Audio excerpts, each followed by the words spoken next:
여러분께서는 지금 CBS 라디오 김현정의 뉴스쇼를 함께하고 계십니다.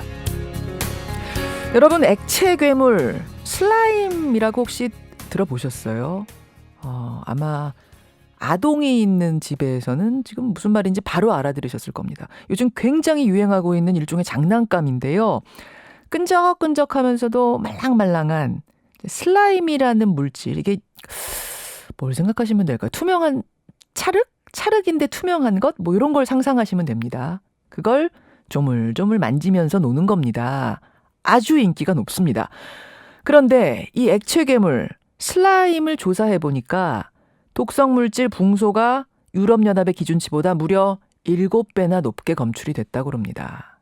이게 한창 성장기인 아이들이 손으로 만지면서 노는 장난감이기 때문에 더 걱정이 될 수밖에 없는데요. 오늘 화제 인터뷰, 이 연구를 담당하신 서울대 보건대학원 이기영 교수 연결을 해보겠습니다. 이기영 선생님, 안녕하세요. 네, 안녕하세요. 제가 짤막하게 설명은 했습니다만 이 슬라임, 이게 어느 정도나 유행인 겁니까, 지금 아이들한테? 어린아이가 있는 집에서는 거의 다 가지고 노는 것 같고요. 맞아요. 예. 저희와 연구를 하는 분 중에 이제 어린아이가 있는 경우는 예. 이 얘기가 한번 시작되면 끝이 없이 연결이 되는 것 같습니다. 맞아요. 유튜브에서도 액체 괴물 치면 어마어마한 양의 영상이 나옵니다. 아이들이 만드는 영상은 죄다 액체 괴물 가지고 노는 거다라고 해도 과언이 아닐 정도죠. 어떻게 조사를 하셨습니까? 네, 저희는 시중에서 판매되고 있는 30개의 액체 괴물 제품을 무작위로 구입을 해서 예. 이 안에 들어있는 붕소 함량을 분석을 하였습니다. 이 중에서 25개의 제품에서 유럽의 기준을 초과하는 제품이 있었고요. 가장 높은 제품이 유럽의 기준치의 7배 이상이었습니다. 이상입니까? 예. 네, 그리고 우리나라의 어린이들이 액체 괴물을 사용하고 있는 패턴을 저희들이 조사한 것이 있기 때문에 예. 영국의 성인의 노출량보다 높은 수치를 보이는 어린이도 있었습니다. 지금 들으시는 분들이, 아니, 붕소가 유럽연합 기준치의 7배나 높고 신체에 미치는 영향도 그렇게 크다면 도대체 붕소란 무엇인가? 이 붕소란 물질 자체가 얼마나 위험한 건가? 이게 궁금하실 것 같은데요. 네, 붕소의 경우는 동물 실험에 의하면 생식 기능의 저하를 일으키고요. 임신이 잘 안 되는 경우, 또 임신이 돼서 새끼가 나오더라도 예. 기형이 발생될 수 있고, 이런 문제들이 지금 조사가 되어 있습니다. 그렇군요. 생쥐하고 사람이 똑같다고 할 수는 없겠지만 적어도 네, 생쥐한테 썼을 때는 그런 문제가 발생. 생쥐한테 지금 쓴 양하고 우리 네. 사람을 기준으로 한 양하고 비교하면 어떤 건가요? 당연히 동물 실험에서는 고농도의 물질을 투입하기 때문에 예. 말씀하신 대로 사람에서 똑같은 증상이 일어난다고 말씀드릴 수는 없습니다. 예. 하지만 일부 많이 사용하는 경우, 예. 또 붕소가 많이 들어가는 경우에는 예. 그 정도 수준에 갈 가능성도 있기 때문에 예. 관리가 좀 필요하고요. 무엇보다 걱정이 되는 부분은 아이들이 가지고 놀다가 입을 만지는 수가 있습니다. 그렇죠.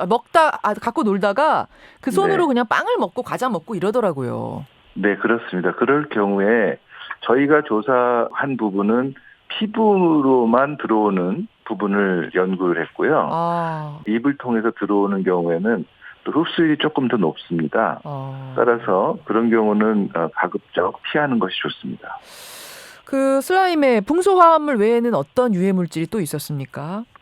네, 기존에 조사된 바에 의하면은 가습기 살균제에 사용되었던 CMIT, MIT라는 물질들이 검출이 된 적이 있습니다.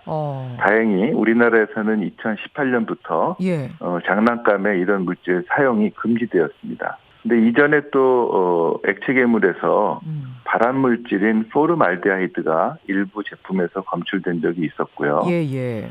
환경 호르몬으로 잘 알려진 프탈레이트라는 물질이 푸탈레이트. 네, 기준치의 300배 이상 검출된 적도 있어서 이런 제품들은 판매 금지가 된 적이 있습니다. 그렇군요. 그러니까 한바탕 지금 슬라임 제품에 대한 조사가 있긴 있었던 거예요? 네, 계속 조사가 되어 있고요.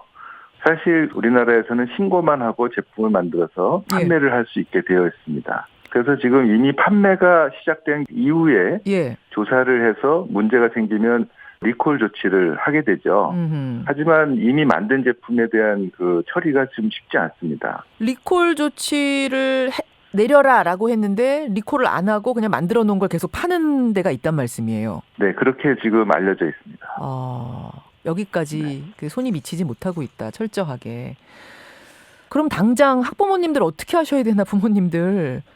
가능한 한 적게 짧게 사용하도록 한 30분 정도 가지고 노는 것 같습니다. 예. 그 정도일 경우에는 큰 영향이 없을 것으로 생각이 되고요. 예. KC 마크라는 것이 있는데요. 이런 것들이 있더라도 사실 25개 중에서 24개가 KC 마크가 있었습니다. 예. 따라서 정부에서는 좀 더 철저한 조사를 그러네요. 실시를 해서 이런 물질들이 낫게 되도록 유도를 해야 될 것 같습니다. 자, 하루에 네. 30분 이상은 쓰지 말아라. 그다음에 국가는 네.